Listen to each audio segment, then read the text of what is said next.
Hello viewers, welcome to BRK health. నేను మీ Fatima. So ఈ రోజు అయితే నేను doctor Dheeraj health pain relief and wellness centre management స్పెషలిస్ట్కి వచ్చేసాను.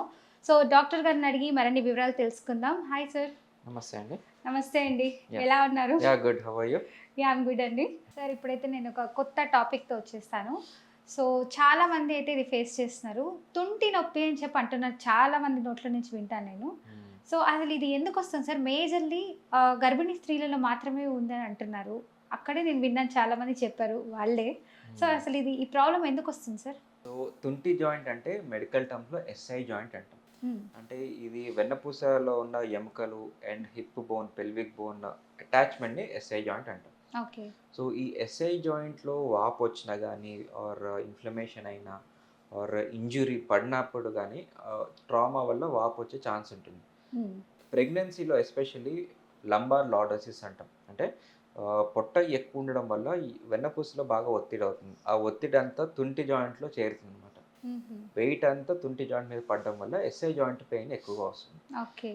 అండ్ గర్భిణీ స్త్రీలో కాకుండా ఎక్కువగా ఇంకొక కేటగిరీలో చూసేదంటే కీళ్ళవాతం ఉన్న వాళ్ళకి స్పాండిలో ఆర్థరైటిస్ అంటాం. యాంకలోజింగ్ స్పాండిలైటిస్ కానీ, రుమటైడ్ ఆర్థరైటిస్ కానీ, ఎనీ ఆటోఇమ్యూన్ కండిషన్స్ వల్ల వచ్చే జాయింట్ ఇన్ఫ్లమేషన్స్లో ఎక్కువగా చూసుకునేదంటే ఎస్ఐ జాయింట్ ఆర్థ్రోపతి అంటాం.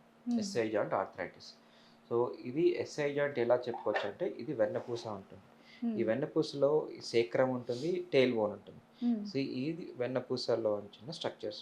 ఇది హిప్ జాయింట్లో ఉన్న పెల్విక్ బోన్, ఇలియాక్ బోన్ అంటాం. ఈ రెండు జాయింట్ మధ్యలో ఉన్నదంటే ఎస్ఐ జాయింట్, సేక్రో ఇలియాక్ జాయింట్. దీన్నే మనం వాడుక భాషలో తుంటి జాయింట్ అంటాం. సో తుంటి జాయింట్లో ముందు భాగంలో ఉంటే హిప్ జాయింట్ అవుతుంది, వెనక భాగంలో ఉంటే ఎస్ఐ జాయింట్ అవుతుంది. సో ఎస్ఐ జాయింట్ అనేది ఒక్కటే చోటలో ఉండదు, ముందు నుంచి వెనక లాగా ఉంటుంది. సో ఇది ఒక ఫ్లాట్ బోన్ లాగా ఉంటుంది. సో ముందు యాంటీరియర్లీ పోస్టర్ రెండు విధంగా చూసుకుంటే జాయింట్ ఫామ్ అవుతుంది. దీంట్లో వాపు వచ్చినా కానీ ఇన్ఫ్లమేషన్ అయినా కొంతమందికి బ్యాక్ పెయిన్ లాగా సిమ్టమ్స్ ఉంటాయి.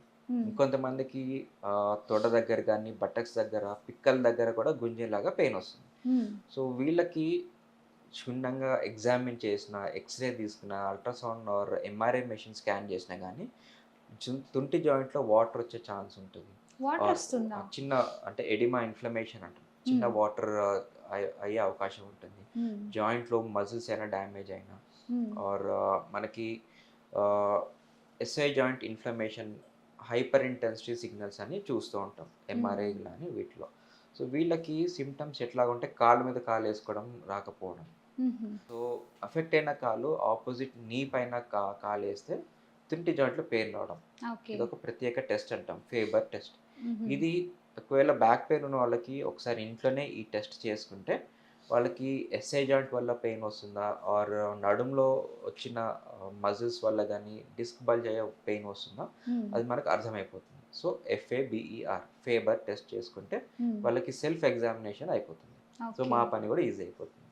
సో ఈ విధంగా ఎగ్జామిన్ చేసి అవసరమైన టెస్ట్ లైక్ కీళ్ళవాతం టెస్ట్ వాళ్ళకు ఉంటే వాళ్ళకి ANA ప్రొఫైల్ చేయడం. సో ఇందులో ఒక ప్యానెల్ ఆఫ్ టెస్ట్ ఉంటాయి. అందులో ఎటువంటి డిజీజ్ వల్ల ఈ ఇన్ఫ్లమేషన్ వస్తుందో తెలుస్తుంది. వీటితో పాటు కీళ్ళవాతం గుర్తించేలాంటి టెస్ట్ ఉంటాయి, CRP అని. అంటే బాడీలో వాతం ఎంత ఉంది, ఇన్ఫ్లమేషన్ ఉందా, ఇన్ఫెక్షన్ అయిందా తెలుసుకోవడానికి. అదేవిధంగా CBP. ఇంకొక టెస్ట్ ఏంటంటే రుమటైడ్ ఫ్యాక్టర్, RA ఫ్యాక్టర్ అంటాం. సో ఈ లెవెల్స్ ఎక్కువ ఉన్నా కానీ మల్టిపుల్ జాయింట్ పెయిన్స్ వచ్చే ఛాన్స్ ఉంటుంది. అండ్ యాంటీ-CCP అంటాం. సో ఈ ప్యానల్ ఆఫ్ బ్లడ్ టెస్ట్తో మనకి కీళ్ళవాతంతో వచ్చిన బ్యాక్ పెయినా లేకపోతే నార్మల్ మజిల్ రిలేటెడ్ జాయింట్లో ఇన్ఫ్లమేషన్ వచ్చిన పెయినా నిర్ధారణ చేసుకోవచ్చు. దానికి తగ్గట్టుగా మనం జాగ్రత్తలు కానీ ట్రీట్మెంట్ అనుగుణంగా తీసుకోవచ్చు. సార్ మీ దగ్గరికి అయితే తుంటి జాయింట్ పెయిన్స్తో ఫేస్ చేసే వాళ్ళు వచ్చి ఉంటారు. సో వాళ్ళకి మీరు ఎలాంటి ట్రీట్మెంట్ ఇచ్చారు సార్? బేసికల్లీ తుంటి జాయింట్ ఇన్ఫ్లమేషన్తో ఉంటే వాళ్ళకి రెండు విధాలుగా ఉంటుంది. సో ఫస్ట్ చేసేది డయాగ్నోస్టిక్ టెస్ట్. అంటే ఈ తుంటి జాయింట్లో వాపు వల్ల నడుము నొప్పి వస్తుందా లేదా నిర్ధారణ చేసుకోవడానికి ఎక్స్రే విజన్ ద్వారా జాయింట్లోకి నీడిల్ పెట్టి లోకనెస్థీషియా తోటి ఆ నొప్పి తగ్గుతుందా లేదా చెక్ చేస్తాం.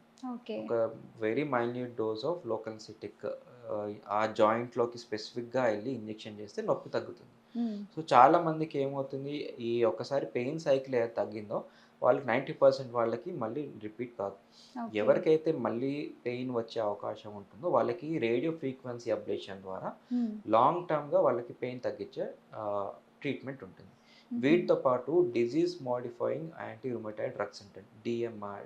డీమార్డ్స్ అంటాం. డిఎంఏఆర్‌డిఎస్. సో ఈ మెడికేషన్స్ కూడా వాళ్ళకి ఈ డిసీజ్ తగ్గట్టుగా అనుగుణంగా మనం ప్రిస్క్రైబ్ చేస్తే దీర్ఘకాలికంగా వాళ్ళకి నొప్పి రాకుండా ఉంటుంది. సార్ ఇంకా నేను కొంతమంది వినున్నాను. పెయిన్స్ వస్తున్నాయంటే వీళ్ళ ముత్తాతకు ఉంది. సో సేమ్ పెయిన్ ఇలా కూడా వస్తుందని. అంటే హెరిడిటీ పరంగా కూడా పెయిన్స్ అంటూ ఉంటాయా? యాహ్! ఉంటాయండి. We call it as skip generation. హుహు. సో గ్రాండ్ ఫాదర్‌కి వచ్చింది మనవడికి రావచ్చు. సో హుహు. ముత్తాతలకి ఎవరికి యాన్సిస్టర్‌లో వచ్చింది ఈ జనరేషన్‌లో రావచ్చు. సో ఈ జెనెటికల్ పరంగా కూడా కొంతమంది వచ్చే అవకాశం ఉంటుంది. హ్మ్. అండ్ ఎప్పుడైనా వైరల్ ఇన్ఫెక్షన్ అయినా or severe inflammatory mediated or pains, joint pains ఉన్న చికెన్ గున్యా వచ్చిన ఎనీ వైరల్ ఫీవర్ వచ్చాక హ్మ్. కొంతమందికి జాయింట్ పెయిన్స్, వాపులు వచ్చే ఛాన్స్ ఉంటుంది. హ్మ్. సో వీళ్ళకి కూడా ఆటో ఇమ్యూన్ కండిషన్స్ ట్రిగర్ అవుతుంది. ఓకే. ఎందుకంటే ఒకసారి ఇన్ఫెక్షన్ అయ్యాక లోపల ఆ ఇన్‌ఫ్లమేటరీ క్యాస్కేడ్ అనేది ఆన్‌గోయింగ్ ప్రాసెస్ లాగా అవుతుంది. సో హుహు. దీనివల్ల జాయింట్‌లో మన సొంత సెల్సే మన జాయింట్ మీద దాడి చేస్తా ఉంటాయి. సో ఇవన్నీ కూడా వచ్చే అవకాశం ఉంటుంది. సో హెరిడిటరీగా రావచ్చు ఆర్ అన్నోన్ ఇడియోపాథిక్ కాజెస్ ఉంటాయి. అంటే ఎప్పుడైనా ఇన్ఫెక్షన్ అయినా గానీ హ్మ్. ఆర్ ఫుడ్ పడకపోయినా గానీ, ఓకే. ఈ విధంగా కూడా ఈ ఆటో ఇమ్యూన్ కండిషన్స్ కీళ్ళ వాతం గానీ, ఈ వాతం వచ్చే అవకాశం ఉంటుంది. ఓకే. సార్ ఇంకొంతమంది నడుస్తూ, నడుస్తూ ఏదైనా తొక్క మీద కాలేసి ఇలా జారి పడుతూ ఉంటారు కదా! సో, అలాంటి వాళ్ళకి కూడా పట్టేసింది, ఇలా పెయిన్ వచ్చేస్తుంది హ్మ్. అంటుంటారు. సో, అలాంటప్పుడైతే ఇమ్మీడియేట్‌గా డాక్టర్ దగ్గరికి వచ్చేస్తే బెటర్ అంటారా? లేకపోతే అంటే అంతవరకు అయినా ఏదైనా మెడిసిన్ యూజ్ చేస్తే బెటర్ హ్మ్. అంటారా? సో, పడ్డ వాళ్ళందరికీ డాక్టర్ గారి అవసరం ఉండదు. అంటే హ్మ్. వాళ్ళకి సింప్టమ్స్ ఎలా ఉన్నాయి? సివియర్ పెయిన్ ఉందా? వాపు వచ్చిందా? ఎర్రగా అయిందా? హ్మ్. ముట్టుకుంటే తీవ్రంగా నొప్పి ఉందా? ఇవి ఉంటే ఫ్రాక్చర్ అయిన వచ్చే అవకాశం ఉంటుంది. హ్మ్. సో, ఎస్పెషల్లీ ఫీమేల్స్‌లో, ఎల్డర్లీ పేషెంట్స్‌లో వాళ్ళకి ఈ ఆస్టియోపోరోసిస్ తోటి చాలా బాధపడుతూ ఉంటారు. అంటే హ్మ్. ఎముకల వీక్‌నెస్ అంటారు. So, okay. మెత్తగా ఉండే ఎముకలు. సో, చిన్నగా జారి పడినా గానీ తుంటి జాయింట్ ఫ్రాక్చర్ అయ్యే ఛాన్స్ ఉంటుంది. హ్మ్. సో, ఇది ఒకసారి ఎక్స్‌రే ద్వారా చూసుకొని ఏమి ఫ్రాక్చర్ ఏం లేదు అంటే పెయిన్ మేనేజ్‌మెంట్ పద్ధతి ద్వారా వాళ్ళకి చేసుకోవచ్చు. హుహు. ఫ్రాక్చర్ ఏమైనా ఉంటే ఆర్థోపెడిక్ వారి సహాయం ద్వారా ఫిక్సేషన్ సర్జరీ అవసరం పడితే చేసుకోవచ్చు. Okay. Thank you so much sir. చాలా చక్కగా చెప్పారు. థాంక్ యూ అండి. Thank you.